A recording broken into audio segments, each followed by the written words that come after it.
So hold on before you hit it. The one thing I It's would say is there's lots. already been Okay. pressed. Okay. So there's Got to lots go. of people on the live stream tonight. So let's try to be cognizant about not stepping on each other's toes. It is very busy in here.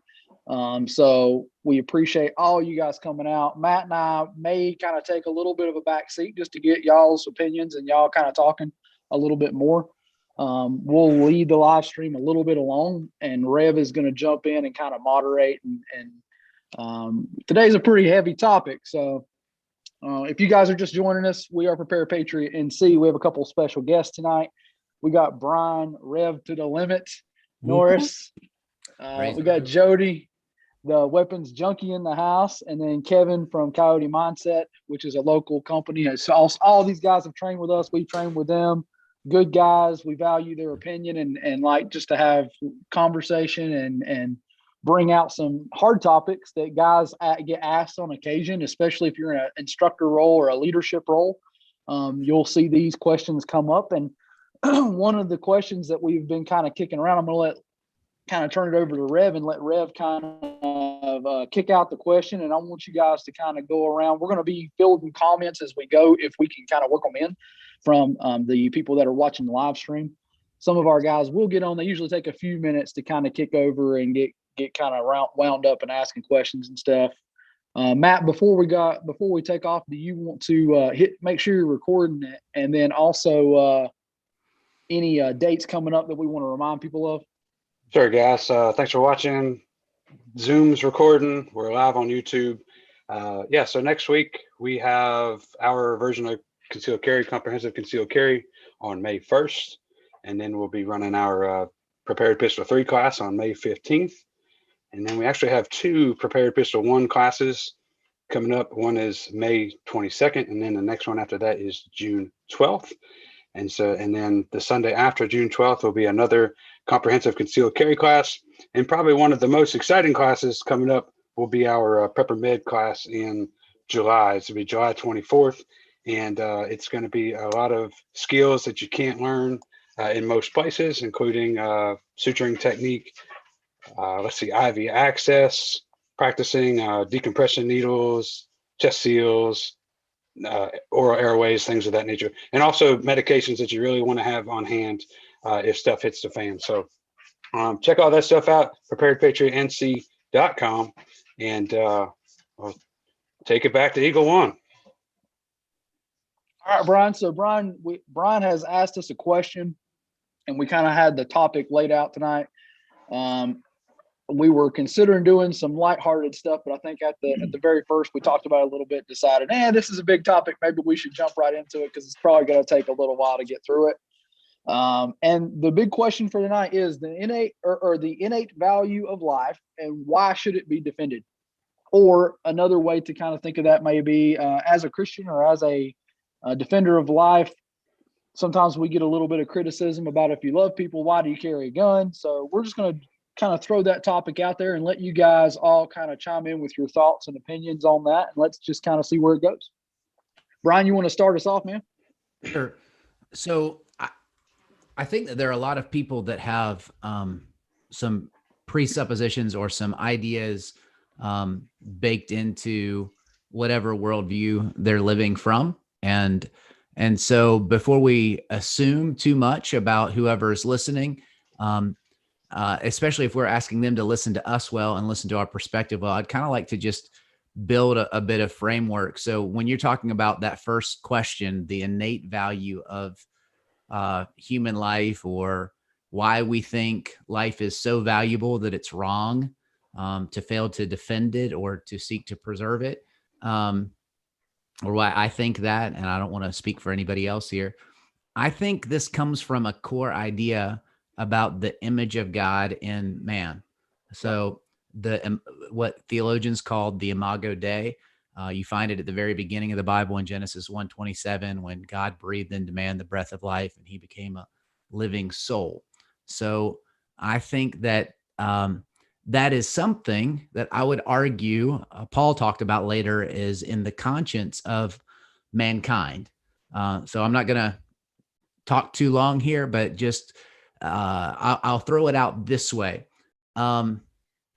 I would argue that when you meet somebody, even if they don't want to admit it, there is something internal that tells a person that it is more wrong to kill a child, a girl riding her bike down the street, than to run over a dog. There's something that screams out inside of people. It's wrong to take human life. And I know that sounds counterintuitive for tonight's conversation, but I think that's actually where we're coming from. We're here to preserve life. So I want to just, throw out the question, what motivates you when it comes to the value of life? So we'll let anyone that wants to step up can answer that. I'm going to try to sit back and let you guys fill in the gaps. These guys have heard me over and over preach what I believe and kind of where I'm at on that. So we'll let one of you other guys step in there. What about Joe? Do you want to step up? Sure. What motivates me to preserve life? Again, like Rev said, I think it's intuitive. It's breathed into us. The Creator put that in us for us to follow the Creator, believe in the Creator. And for me, it's just I was raised that way, right? Had a tribe around me that talked about protecting others, the value of defending the weak. Saw that in my mother, how she took up for those that couldn't take up for themselves and reach out and help.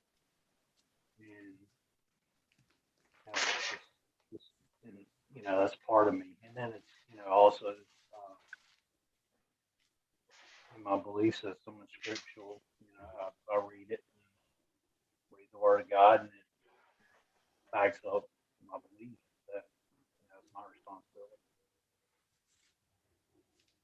Short answer. All right, Kevin, you want to jump in there? So, going back to what Brian said about the Imago Dei, as a Christian, I believe that human beings were created in the image of our Creator, God. He breathed life into us, and through that action of giving us the soul, the spirit, and the image of that, perfect Creator, He is the one that placed unique and unique value, right, on human lives. So one thing I bring up in my classes, whether it's a concealed carry or a first aid class or whatever, at the beginning of the class, I usually try to remember to mention to people that's the basis, the foundation that I come from when it comes to trying to train people to either defend themselves or to protect or help other people.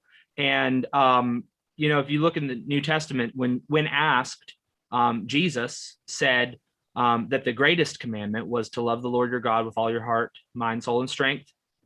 And the second greatest commandment is like it, to love your neighbor as yourself. And I don't think that we can truly claim that we're loving our neighbor if we're not following the commandments that God puts forth with regard to our neighbors. If you look at the book of Proverbs, chapter 24, verses 10 through 12, this is something that I try to read at the beginning of a class to kind of set the foundation for what I'm talking about to people. It says, if you faint in the day of adversity, your strength is small. Rescue those who are being taken away to death. Hold back those who are stumbling to the slaughter. If you say, behold, we did not know this. Does not he who weighs the heart perceive it? Does not he who keeps watch over your soul know it? And will he not repay man according to his work? So I think that's a very, very strong argument for, tying together that passage from Proverbs with Jesus's direct command to love your neighbor as yourself.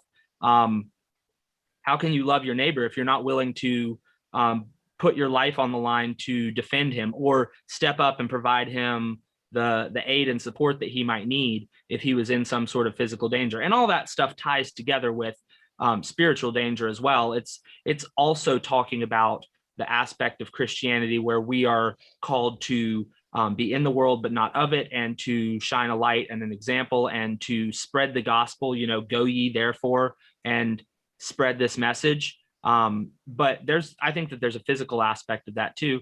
If you could be the bridge in the gap to prevent someone's life from being cut short, that may buy the time for them to have the opportunity to turn their life to our Savior. So that's one of the ways that I come at it from.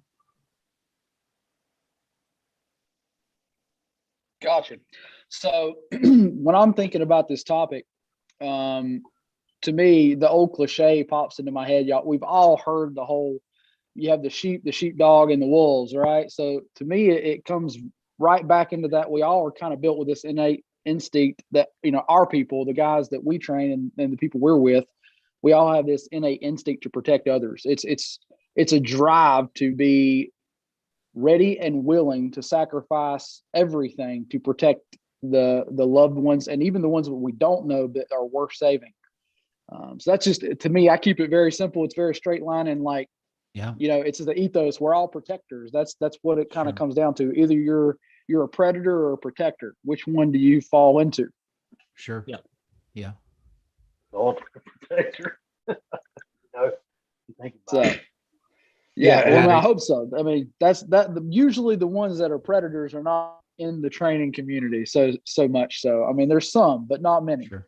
I would say that most of them are, they tend to be good people. All the people that I've ever trained with are good, awesome people. And it could go into a whole nother conversation about that in general, but we're going to try to keep we don't want to get too deep into the woods, because we know that not all of the viewers are kind of in the same mindset, but let's kind of jump back into it. I didn't mean to cut you off, but and Matt, I think you're going to weigh in, but these first principles that are presuppositions that I'm trying to throw out, I think that if we were to talk about them in a secular sense, that our society's built on them. I do, as a Christian, believe they come from a Christian worldview. I think that's one of the great things about many civilized societies in America, is chief among them. But I think that that innate value of human life is kind of a building block. The other maybe 3 or 4 that I would talk about before getting into like real Christianity, though Kevin jumped into where I would go, and I'll just put my cards out on the table and you guys jump in where you will. Imago Dei, the value of human life, the image of God on his creation, the existence of evil, mankind's capacity, that we have the ability to be contributors to evil, and we have to deal with the evil around us and then our own internal evil as well. We have to deal with that. We can be contributors to evil. So we have the capacity for good or evil, and that we have to kind of work from. And then that human responsibility, those are some presuppositions that I think most people in our society, there's definitely people from other worldviews that may see this differently, but I think the image of God, the existence of evil, mankind's capacity, and then human responsibility are kind of some categories that maybe we could jump into. So I'm going to just, before we get into, and the way I break down from a Christian perspective, neighbor, community, family, to what extent I have these responsibilities as a human, and then our model of Jesus, that's kind of the Christian worldview. Once I've got those presuppositions kind of squared away, hey, look, I think humans have innate value, and I think that there's real evil. So I have to have some kind of a resource to deal with that evil, the internal evil in my own life, the external evil around me. And then I have a responsibility to deal with those things. Then I have to categorize, okay, what are the levels of my responsibility? And I think Christianity gives an amazing way to deal with that responsibility, neighbor, community, family, in that order. But that's kind of where I'm at. So let me just jump into the next question, and you guys do with it what you will. How do you respond to the presupposition concerning the existence of evil? Have you seen evil manifest? Do you agree with me that most people understand that evil does exist, and some of the arguments against our way of life, that namely pacifism and others, are kind of looking at the world with rose-colored glasses and denying the existence of evil? Yeah, I think when it comes to evil, things are so insidious in our kind of culture, in our society, that folks don't even really see it, under the nose, So, I mean, half of the social media and stuff that we're on, I mean, is rampant of, it provides such an outlet for folks to kind of escape, but they can also be, what's the word? Tainted by the outside world. Does that make sense? And then, the more we're into, some of the technology today, the more it's normalized, and things it just kind of slipped in, and before folks realize, I mean, that is a big blurring of almost right and wrong, and evil and good. So that's my take on it, at least for the presence of evil. Is I think that it's there. It just, folks don't realize how insidious it is, and how quickly it can creep up on them. Yeah, I agree, and I think that the world is trying to minimize evil, right? But when you're plugged in to training like us, or Patrick, somebody who's been a police officer, we have ability to kind of sniff it out or sense it maybe a little easier. And I think there's different evolutions in that, but yeah, evil is rampant, and being cognizant of it is paramount. So let's kick it back to Brian. So we've established that there's evil in the world. We all kind of agree with that. Let's move on to the next one there, Brian. What was your next kind of presupposition that we want to kind of knock down? Yeah. So if evil exists, then do we agree that just like humans have innate value, humans are contributors to the evil in the world? It's not just this external force, but it's coming from us. It's coming from people. That evil is not just this idea out there, but we are doing evil deeds. That the bad things that we're dealing with come from people, and we are all capable of those evil actions. Do we agree with that? Yes. Yeah. Yeah. Kevin, So why don't you take that one, Kevin? Okay, so I had to stand up and fix the camera. So restate for me real quick, just so I stay on topic. yeah, so we're just talking about evil in the world, and so we have to then identify where evil is coming from, and evil is not just this outside force; it's coming from people, right? And so we are people, and therefore evil comes from us, right? Right. To quote scripture, the human heart is deceitful and wicked above all else. So men are.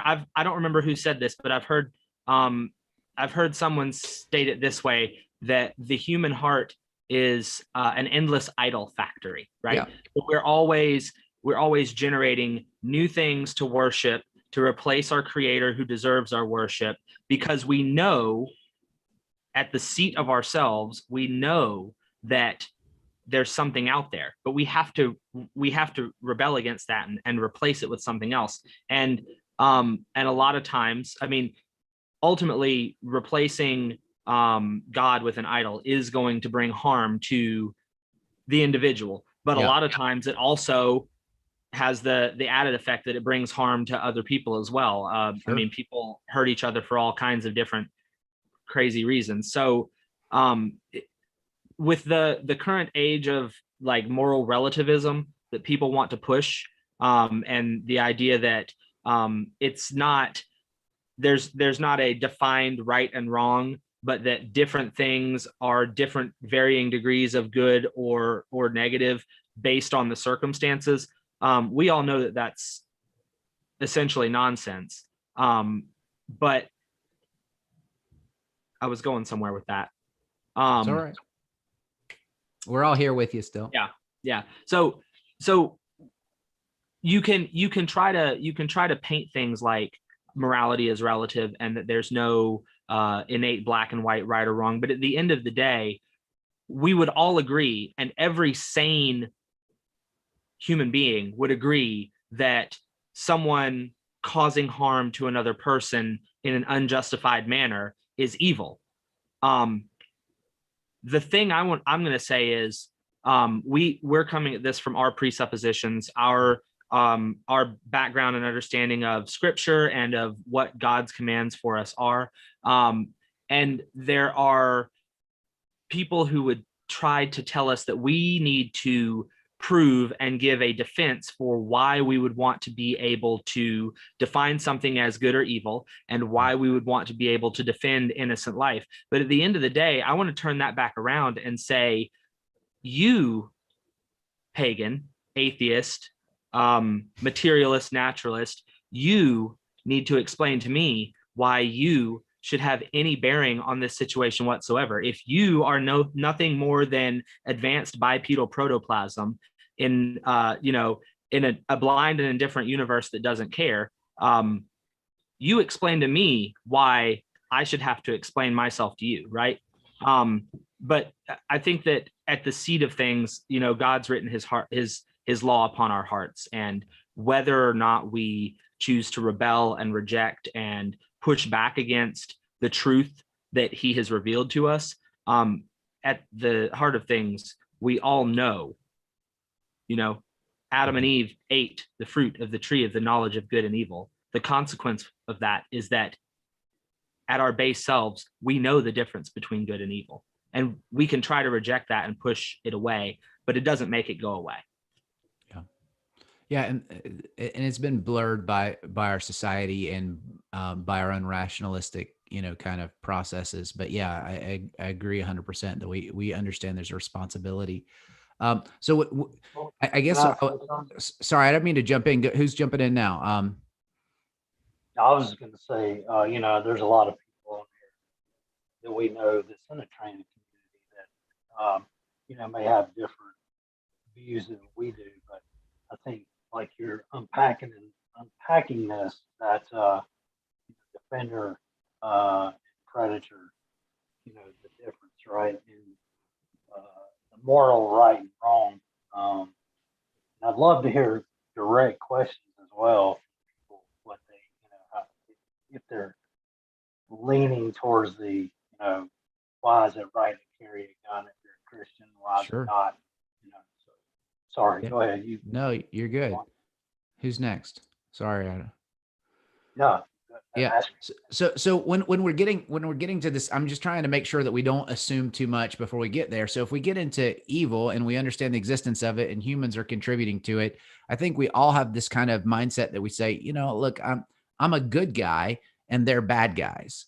But when we get into the next kind of step of human responsibility, I think we have a responsibility to understand that we all have the capacity to contribute to the evil. And so our first step of responsibility is stopping our contribution to moral decay in society. So like we if we're going to go, for example, to use a corny illustration, if we're against litter in our neighborhood and we're spending every Saturday cleaning up our neighborhood street, but Monday through Friday, we're throwing our cigarette butts out the window and our Coke cans out the window and littering all the way down the street, then we're really kind of working against ourselves, right? So we have this, I think our first step, and I'm going to argue for it, the first step in our responsibility when it comes to our society and being good neighbors is to check ourselves and our own contribution to evil. As a Christian, I believe that you need extreme help with that you need to be remade, you need to be renewed, you need to be a Christian community born again. But my conversation to even somebody outside the faith is, you have a responsibility to deal with that evil and your contribution to the world's evil. And I would just point that, what are you going to do with it? So I'll stop there. And just to let you know, my next question is just to ask anybody, so you can start thinking about it. Maybe for real stories, when have you come face to face with evil personified, whether it's internal in your own life or whether it's external, in a defensive scenario or with somebody out in the world? I think that's where the rubber starts to meet the road. But anyway, what do you guys think about the subject of human responsibility? As in the responsibility to intervene when seeing evil? In general, human responsibility when it comes to evil. I start with the presupposition that we have to at least deal with our own evil and stop contributing to it. But obviously that's the very beginning. It goes a long way from there. So Rev, let me ask you a question. You froze up. Uh-oh. We lost Matt. That's a very good question, Matt. Can you hear me now? Yeah. Yeah, I can. Okay. I'm not a Verizon fan though I did just do a deal with them. There you go. So if you got me now, maybe you could shed some light on just some examples. You said of humans contributing evil, and you gave your cigarette example. But what are some other potential examples? Yeah, and by the way, that's not me talking about moral evil. When I'm just saying this is an example of us working against ourselves. If we want to clean up our community, this is not me like saying the height of evil is throwing cigarette butts out the window. That don't conflate that. That's not what we're getting to. Though I do think we should take good care of leave no trace, Boy Scout, all that stuff. For sure.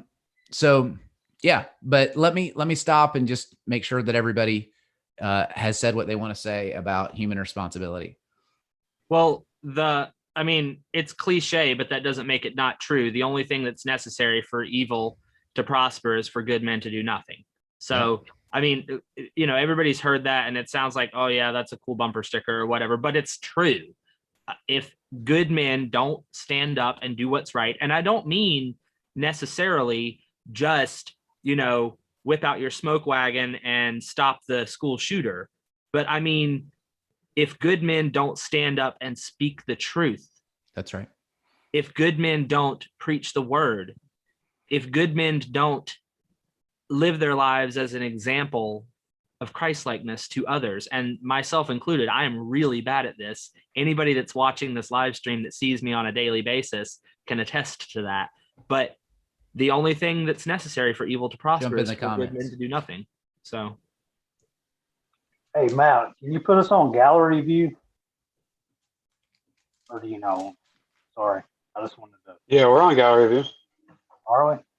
I can only see myself. You probably are. You can change it yourself as far as your view goes. Looky there. So we got as always, we got Jason Rapport in the house. What's up? And we got shooting it with the Sarge tonight. Shooting it with the Sarge. He's tactical response alumni. He's an instructor down in Texas.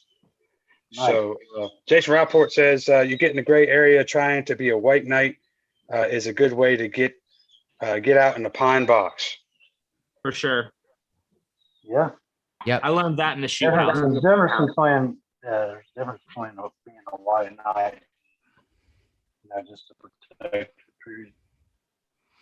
Yeah, we're more BK Knights guys here. We like the old kicks. I have a question for I don't think Shadow's that old. I have a question for Jason. Bro, how many Facebook profiles do you have now? 15. Jason Rapport, yeah. So my response. Oh, sorry. Go ahead.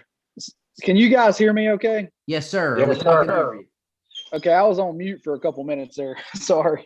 My response to Jason was that, yes, being a white knight is not always the right answer, but there are situations. This is where kind of getting us back on the path of what Brian was talking about.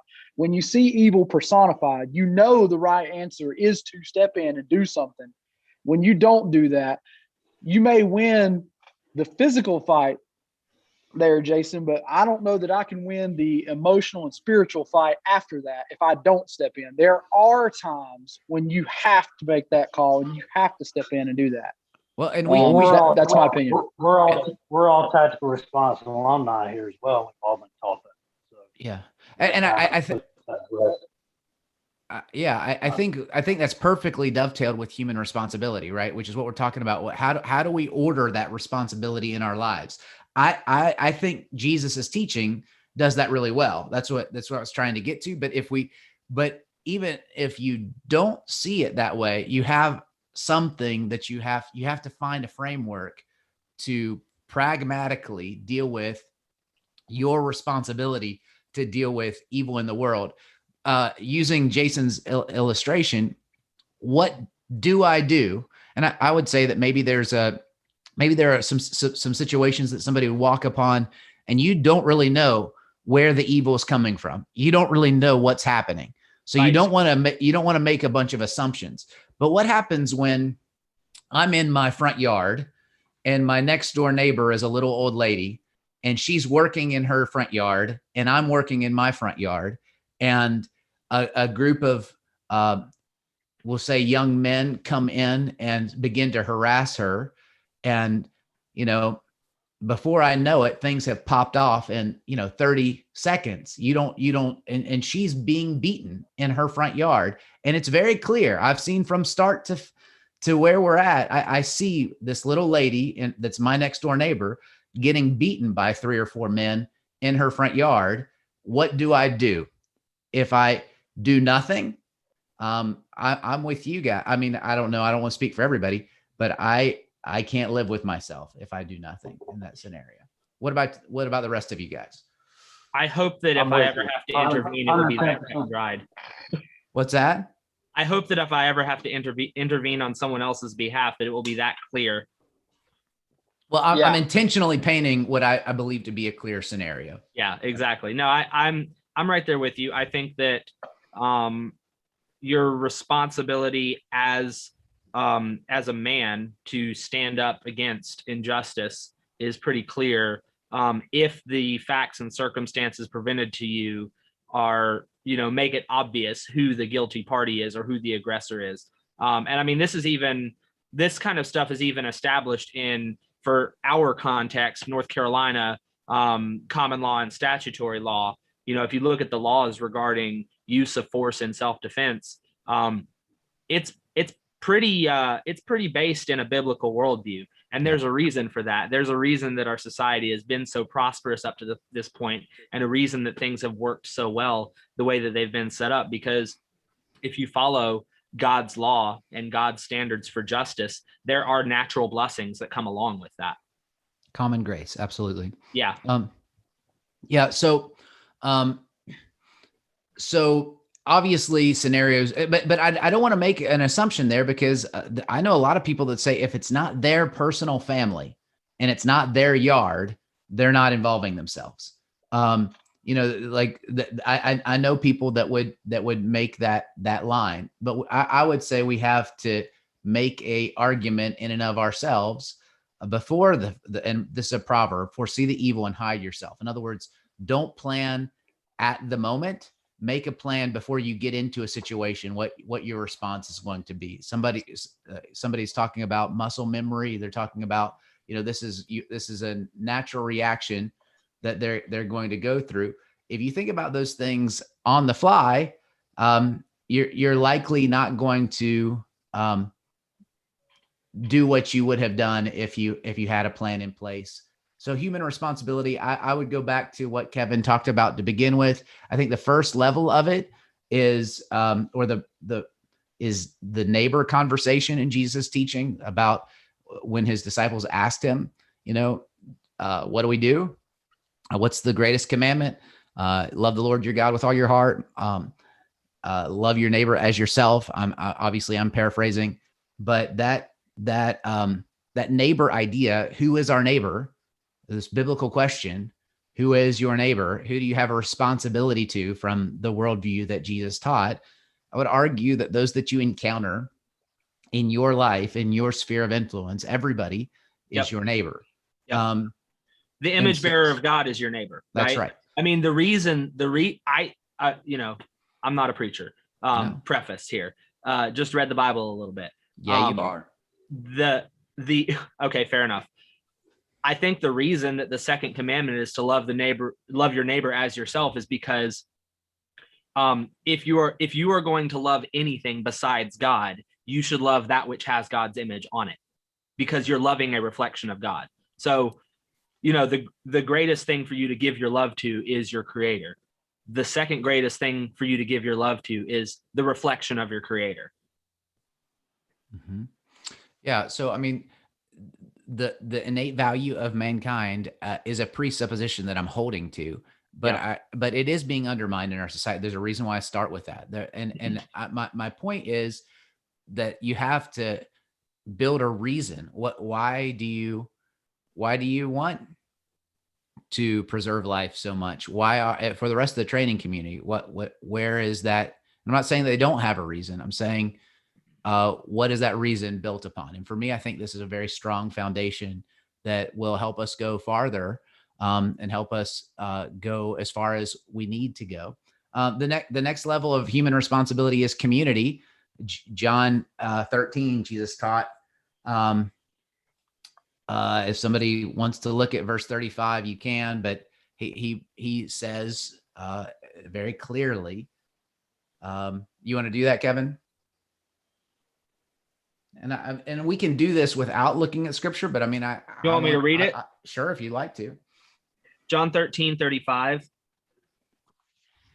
Yep. By this, all people will know that you are my disciples if you have love for one another. So here's talking about the community that he was building, the church. Yeah. And to back up to verse 34, the context for that was he was telling them, a new commandment I give to you, that you love one another just as I have loved you.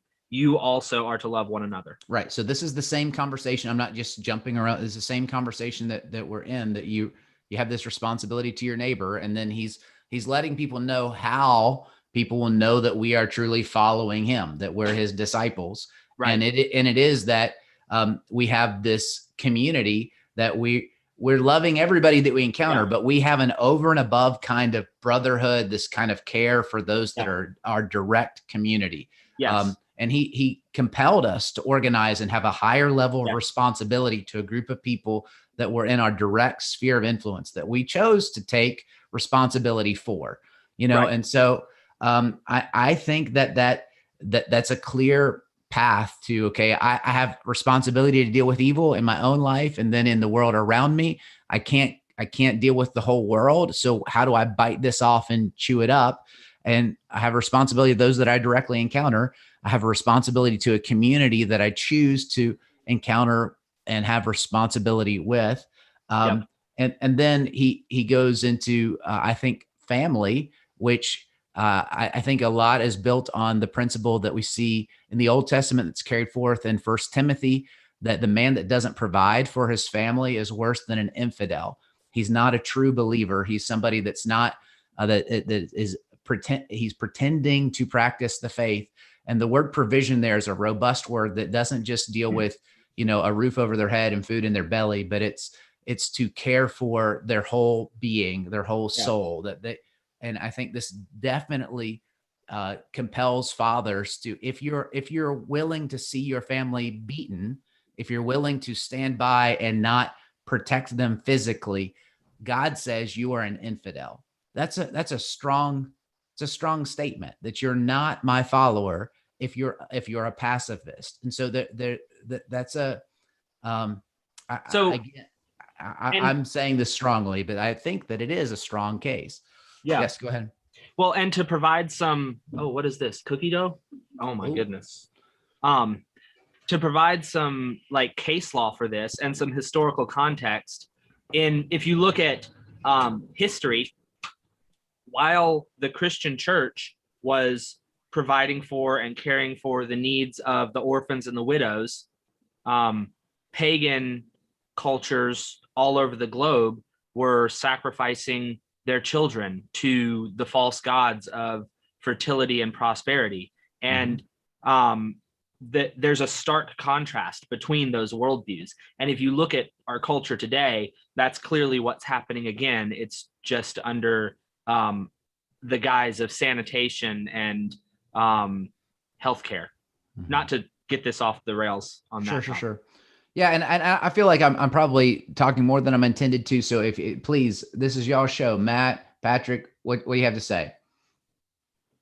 Well, I'd like to throw out just a little insight there as well. Like, we all assume a lot of things, and I hate when we start talking scenarios.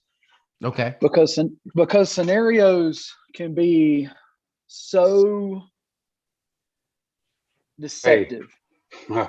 Yeah, they can be very vague and they can be very deceptive. And the truth is, none of us know exactly what we're going to do until the time comes. That's right. And I think that the whole situation can change for you if I put a badge on you and say, now it's your responsibility, right? So you don't have a choice in the matter anymore. Now you have to get involved regardless of who's at fault. And then the hard part, you were talking earlier about seeing, evil incarnate. The problem with that is sometimes it doesn't look like what you think it does. And sometimes it is very much right in front of you and you miss it. There is no right. It's always gray. It's never black and white, at least in my opinion, from my experience. It's very rarely does, we painted a couple of pictures there that it sounds like, oh, it's very simple and easy to do, but in reality, it's very much not. It's very much like, and I feel like that if you're led to do something and you don't, you will probably regret that. You will probably have other battles that you have to fight besides that. I would like to kind of redirect the whole conversation a little bit, because if you're not a Christian, I don't want you to feel like we're kind of beating that horse all to pieces, but we, unfortunately for this live stream, it is going to be very deep conversation.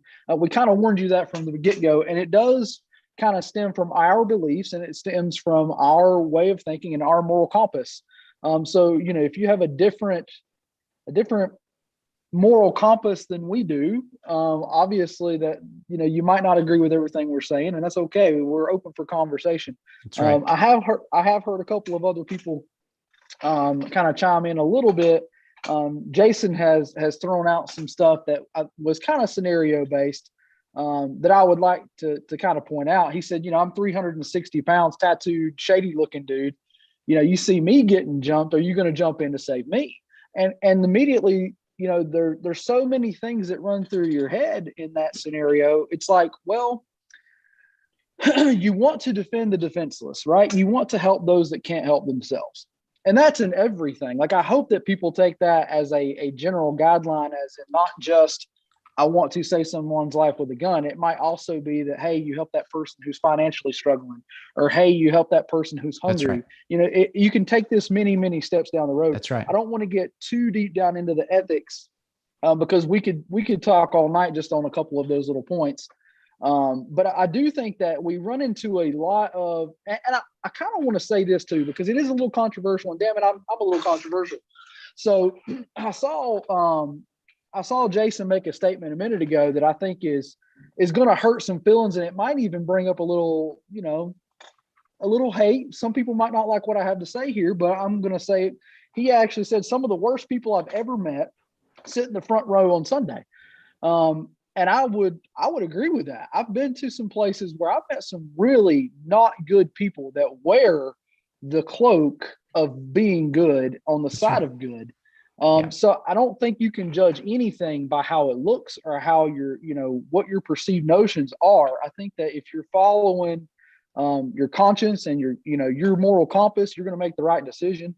Hopefully, if you've trained, you know what you should do, but I don't think it is all cut dry. And I don't think that you can see evil every time it presents itself very easily. So I don't want you guys to hear these examples that are being thrown out tonight and kind of, see that and think that we're brushing this away. I don't want you to think of it in just scenario-based training. I want you to kind of take the whole thing that we're talking about really is why there is some pushback from Christians and from the Christian viewpoint on the gun culture, you know. Well, and the intention of Patrick, the intention of the example that was given was not to pretend that they're cut and dried, but to say, if you put up a cut and dried scenario, there is some level that we could all get to that we would say, that would be a time that I would step in. You know, like I'm not.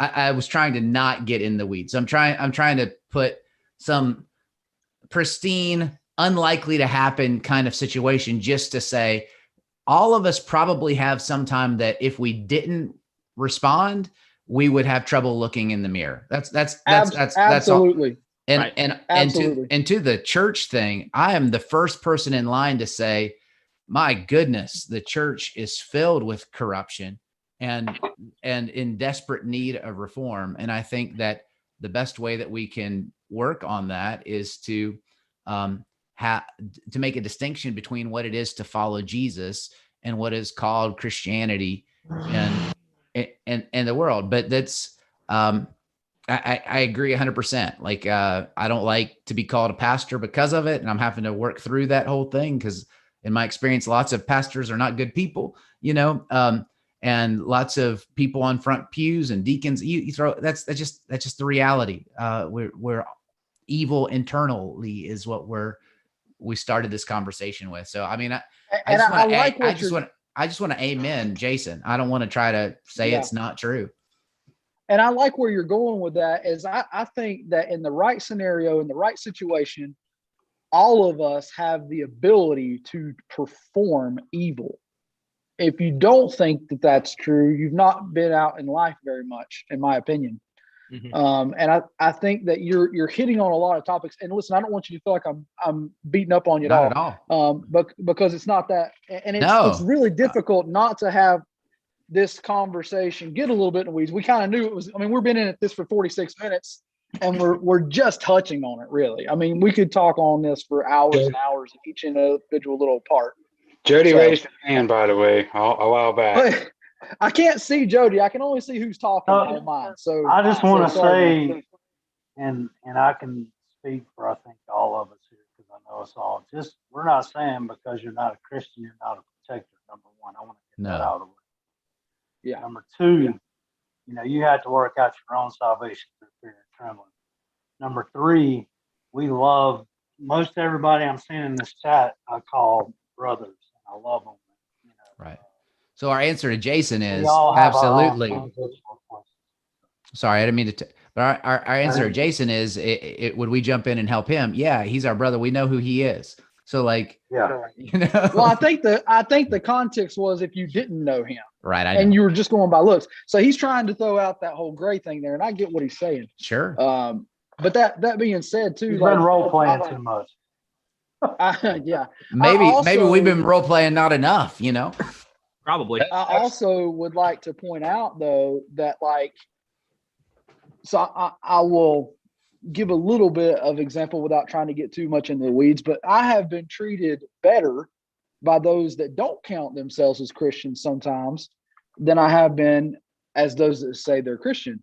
So, and a lot of those are in the gun culture. A lot of them have a moral compass that is set to true north, even if they don't call themselves Christian. So I don't want y'all again to feel like we're beating that up. It's just that the Christian values are the ones that we know and the ones that we believe in. So we tend to divert back to those. And again, I think our country, like you said, Brian, our country is founded on them, and the people that that you probably look up to and admire were probably founded on those principles. If you believe in good and evil and those kind of things. Yeah, and that's what I was trying to start with the presuppositions, because the broader training community, I think, holds to these, whether they're Christian or not, that there's value in life, that there's evil existent, that we have, and then we have a human capacity for evil, and that we have a responsibility as people to do something about that. It's kind of hard if you come from the background and presupposition of like naturalist materialism, that there is no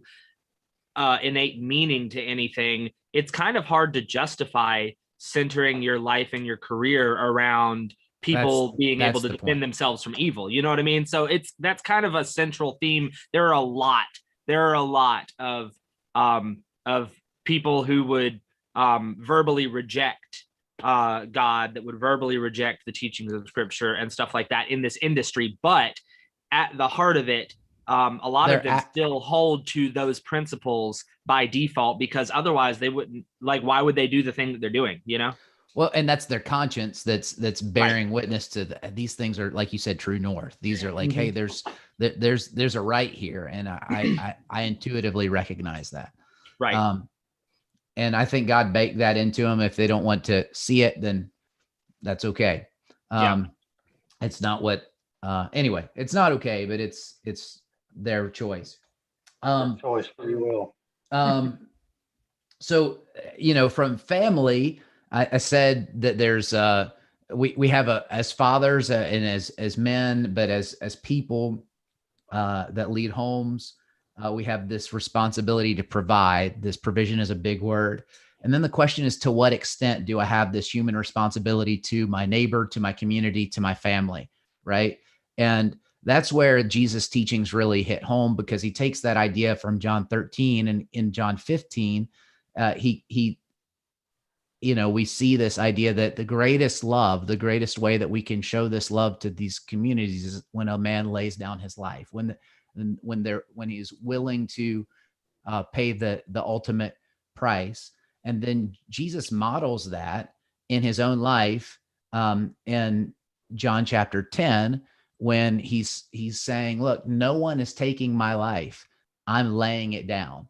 Yes. Like he's choosing to live for a purpose beyond the preservation of his own life, that there's a willingness for him to lay down his life because of love and for a deeper purpose than preservation of his physical life.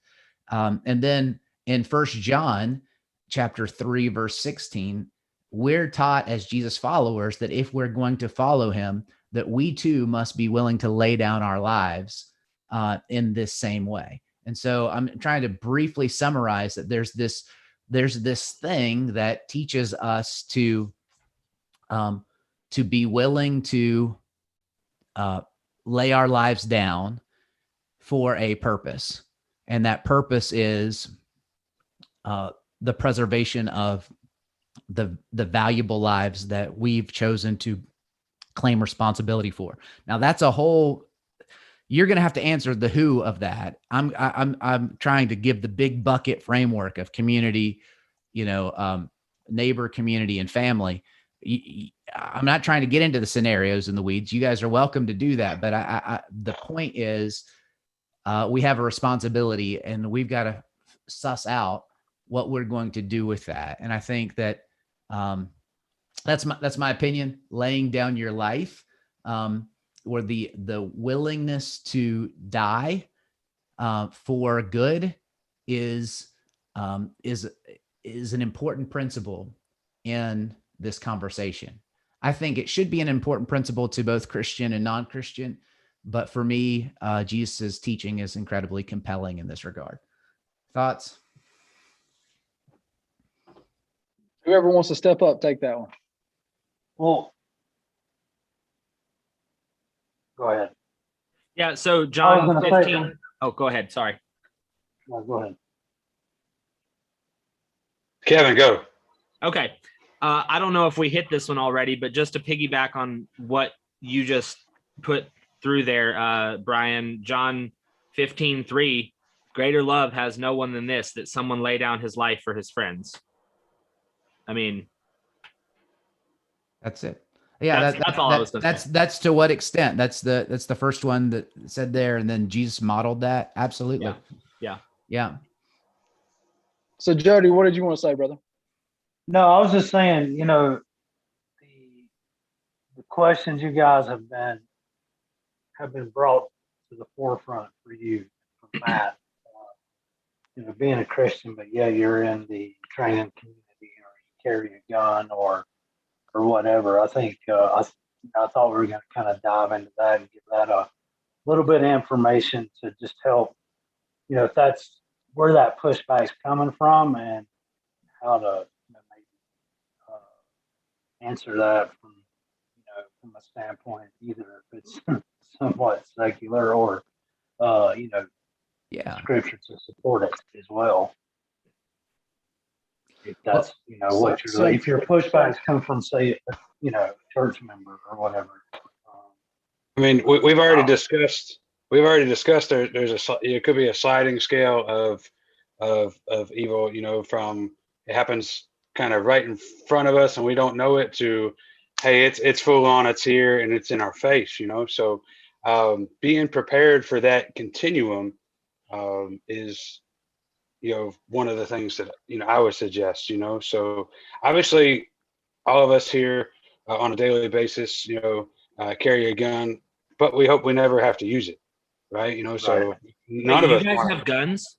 And the question is, why do we? Yeah, I don't have a boat and I didn't lose anything. Yeah. Amen. So I do have a boat, but I still didn't lose anything. What kind of boat? That's like Brian and I spoke yesterday, and he said that there was one piece of equipment or gear you would want everybody to have. What would it be? And I said, tourniquet, because I want the opportunity to preserve life just as easy as if I have to take it, right? Because the opportunity to use that piece of equipment, I'm going to be faced with that way more times. Yeah.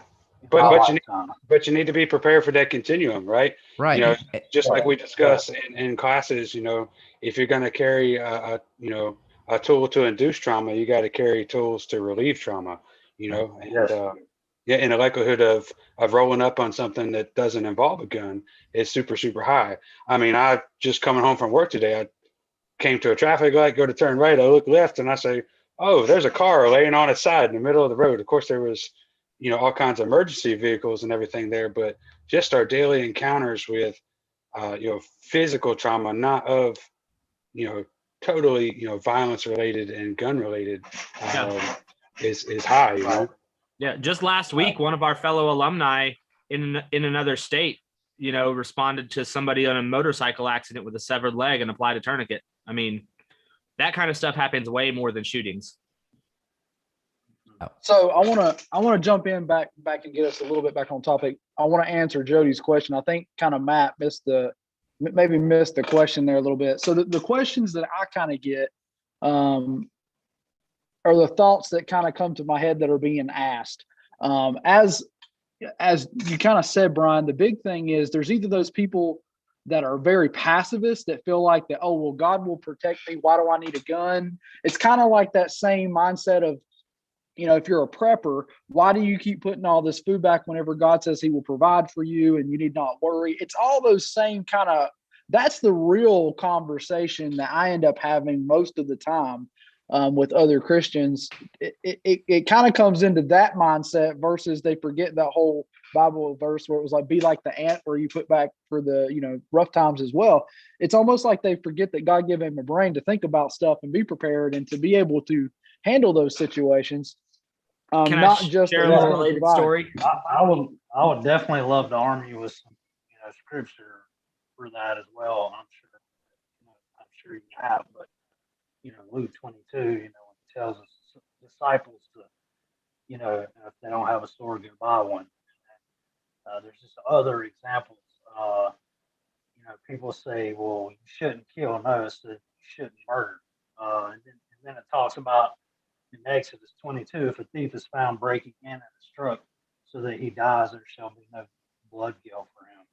And I know Brian Rev can get deeper into this. You go back to the warriors that were raised up to defend, the Holy Land. We hear those old, Bible verses, Psalms. He trains my hands for war, so that my arms can bend above bronze. Rescue the weak and the needy, deliver them from the hand of the wicked. Yep. There's so much scripture that supports being, God's not going to just let, and I don't want to get deep into this, but there's people sitting here thinking they're going to get zapped up by the mothership as soon as hardship comes, so we just have to lovingly share, the truth and let them make their own decision. So can I roll all that into kind of a funny story example for you guys? I heard Go this for it. today. I literally heard this today on a podcast I was listening to, and that just brought it right back to mind when you said what you said a minute ago, Patrick. So there's this guy, and he's at his house, and there's a storm, and there's a major flood coming, and waters are rising, and someone that's evacuating the neighborhood stops by, and they're like, "Hey, hop in the van, let's get out of here." And the guy says, "No, God will save me." And he stays. And they're like, "Okay, fine, whatever." And the water keeps rising, and he's up at the second floor of his house now. And a boat comes by, and they're like, "Hey, jump in the boat. Let's go. Let's get out of here." And he says, No, don't worry about it. God will save me. And they leave. And now the water's risen so much, he's on the roof of his house, right? And a helicopter from the Coast Guard comes by, and they throw down a rope, and they're like, "Climb up the rope. Let's get out of here. We're here." And he says, "No, go away. God will save me." Well, he drowns, right? And he gets to heaven, and he finds Jesus, and he says, "What happened, man? Why didn't you save me?" And the Lord's like, "Look, man, I sent you a car, a boat, and a helicopter. What do you want?" Right? So there isn't. So having faith in God does not mean just blindly thinking that you can sit by yourself and that everything will come to you without any effort. Part of that is recognizing the things that God sends your way and the blessings that he gives you and the resources and the ability that he gives you and the people around you. God uses more means than just the supernatural and miraculous to help his people. Yeah.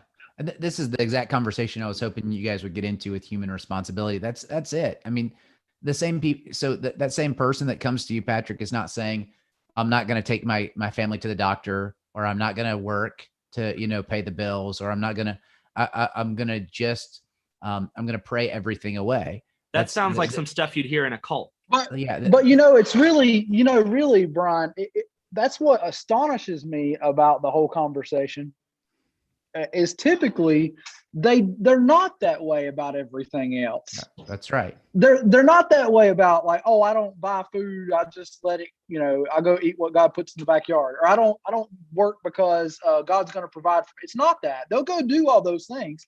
They'll buy groceries for a week. They'll go and work a job and put money back for the future, but they won't carry a gun to protect the most important thing is their life and the lives of others. So when does that change? That changes when they become aware of the evil in the world. Like, look at how many people bought guns this past year. Yes, man, you have no idea. That's so lots of people that said, "I would never," were living with a different view of evil in the world than they now have. And that will go away over time. But, and then, for a long, long time, the people that start training are the people that lots of times you'll meet somebody that, "I had this encounter. I was walking home from, my college campus, and some guy, chased me and I got scared. And so now I'm here at this self-defense class," or I'm like, people come face to face with some evil personified, and it changes their perspective. And so I'm glad that in a civilized society, people have the luxury of feeling as though they don't have this responsibility, but it still is naivete. It still is a mistaken view. And for those of us that lead homes, it's not only a mistaken view, it's wrong, because we're unprepared and we can't be prepared in the short amount of time when we come face to face with evil. Scripture says, "Let him that to him that knoweth to do good and does it not, to him it's evil." It's sin. It's wrong. And so we're seeing all these signs of prepare. Then when it comes to your doorstep, when you're not prepared, you are in a position to not be able to do what you should have promised your family that you would have done. Mm-hmm. Now, obviously, there's a sliding scale, and all of us, we're all going to have to figure out what the right level of that preparation is. And yes, the end result is God's sovereignty. We've got to trust in a God that's providing for us beyond our ability to provide for ourselves. But this isn't this wishful thinking, "Well, I'm going to just count on that, and I'm not going to do all that I possibly can do." that's not the way that we're supposed to see God's sovereignty, in my opinion. So I'll jump in there and I'll say that in a lot of ways, that the provision that God has given you is the ability to do what we are doing, That's to right. train, to prepare. That is the provision. That is God's. I don't know about you guys, but I have felt called to do those things. That's right. That is the reason that we do what we do. You know, That's but right. it really is funny how people will just blow that off and call that, oh, well, no, it's not. You know, that's me not trusting God. And I don't see it that way at all. I think it's you not listening. It's you on that rooftop letting the helicopter go by. Yeah. The unfortunate part is that, you know, folks, and we've talked about it before in videos, they have to have that unveiling moment. You know, That's what so we call it. Yep. the unveiling moment, and you know, really, it's unfortunately for humans, it's fear that drives behavioral change. Yeah. You know, in my line of work, you see it all the time. It's not until somebody has something happen to them, you know, that takes them to the hospital that they might stop smoking, or they might stop drinking, or they might do this. You know, it's really that fear that's driving behavioral change. It's unfortunate, but a lot of folks just have to have that unveiling moment before they really turn to a more preparedness or martial lifestyle. Mm. So true. And I do think that's why we see a lot of people that come from military, law enforcement, emergency medical, healthcare, like those, and even I would go as far as to say ambassadors or missionaries. You know, those people see things differently because they've been in scenarios different than what the standard kind of American has been through. Yeah. That's just my opinion. That's a good point. No, yeah. And we may be out of time, but and if we are, that's fine. But at some point, I'd like to talk about the last part, which is death, and the way that I think that model that we're that Jesus gave us, the willingness to lay down one's life, that his philosophy, his perspective, following him uniquely prepares us for death, and which in a strange way prepares us for life. It helps us to live differently. Yep. So we are sitting at about 9:37. So we're a little bit over. So I guess we'll call for any kind of closing remarks or comments or anything of that nature, and then us as Prepared Patriot we'll wrap it up and end the live stream. I just want to say thank you guys. You know, I love all y'all here, my brothers. I am famous now because I was on the Rev channel today, so check it out. But no, seriously, thanks for the time. I appreciate everybody that watched too. Cheddar's my brother. I love him. Wex, I saw Wexner, my brother. I love him. So those are solid dudes. Them and Rich Elb are usually on the live stream every week. So yeah, I think the world. Right. Thanks everybody. Love y'all. Thanks for listening to what we had to say. Appreciate you guys. It's, you know, it's cool to be able to be a part of a conversation like this, and it's, you know, it's a conversation that is in a topic that's not as common as some of the other stuff that'll be talked about. So it's cool to get to participate in that. Excellent. Rev, you got any closing thoughts? I've talked plenty. I'll talk about this other thing on my page at some point, maybe. Cool. Or we set up a second. Dying well, we'll call it. There you go. You just holler at us, man. We'd love to join you. So sure. Patrick Woods, Eagle One. So in and out, we appreciate you guys coming on here, having the hard conversation. Like Kevin said, and Brian said, and Jody has said, this is not the conversation here. Everybody wants to talk about guns and knives and gear and what training class they did last. This is the hard conversation that nobody really wants to talk about. And I think it's a hard conversation that we should be having. This is probably the most meaningful conversation that we're having. So I appreciate you guys being a part of it. You're all welcome to come back to any live stream anytime that you want to, whether in person or via Zoom, however you guys would like. Until next time, we'll just sign off with our ending, and it's carry smart, carry safe, be prepared, and we appreciate you guys watching. Thank you, gentlemen. Awesome, guys. Thanks everybody. If y'all hang out. Okay. Yeah, if you stood with us this long, everybody here just about has their own page. So check out Rev at Rev to the Limit. Check out Kevin at Coyote Mindset. I know he's on Facebook and Instagrams. And Jody's got his own page, Weapons Junkie. So check him out on the YouTube. So